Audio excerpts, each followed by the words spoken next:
छत्तीसगढ़ में एसआईआर की जरूरत बताते हुए राहुल गांधी पर तंज कसा। उन्होंने कहा कि एसआईआर के मुद्दे पर राहुल गांधी को दो तरह की विरोधाभासी बातें नहीं करनी चाहिए। उन्होंने कहा कि वो एक बार कहते हैं कि वोटर लिस्ट में गड़बड़ी है, तो दूसरी ओर एसआईआर पर सवाल खड़े करते हैं। छत्तीसगढ़ में एसआईआर की बहुत जरूरत है। एक बार कह रहे हैं कि इसमें गड़बड़ी है और दूसरी बार कह रहे हैं कि जो स्पेशल इंटेंसिव रिवीजन है इसका विरोध हम करेंगे बिहार में। ये दोनों चीजें कैसे हो सकती हैं? मतलब आप दोनों ही विरोधाभासी बातों के लिए आप कहेंगे तो कैसे संभव हो सकता है? तो राहुल गांधी जी दोनों नहीं करना चाहिए, एसआईआर होना ही चाहिए और छत्तीसगढ़ में तो होना ही चाहिए, बहुत आवश्यकता है। अब राहुल गांधी जी एक बार कह रहे हैं कि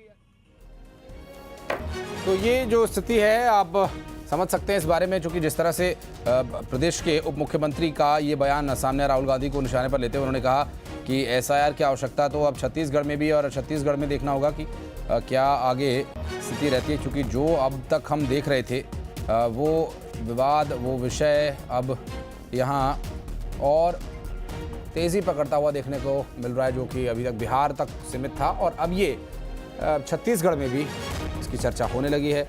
इस बारे में विचार विमर्श किया जाने लगा है और इस तरह की जो बयानबाजी है क्या वो हवा देने वाली है इन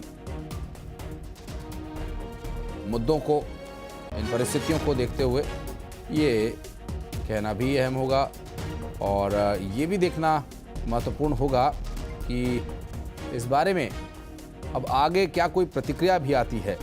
चूँकि अब तक जो हमने देखा उसमें एसआईआर के मुद्दे पर प्रदेश के उप मुख्यमंत्री का बयान देखा और साथ ही इस पूरे मामले पर जो भी स्थिति है उस पर अब क्या आगे बयानबाजी होंगी ये भी देखने का विषय होगा। और खबर भोपाल से, जहां एक बार फिर ई रिक्शा पर कार्रवाई शुरू हो गई और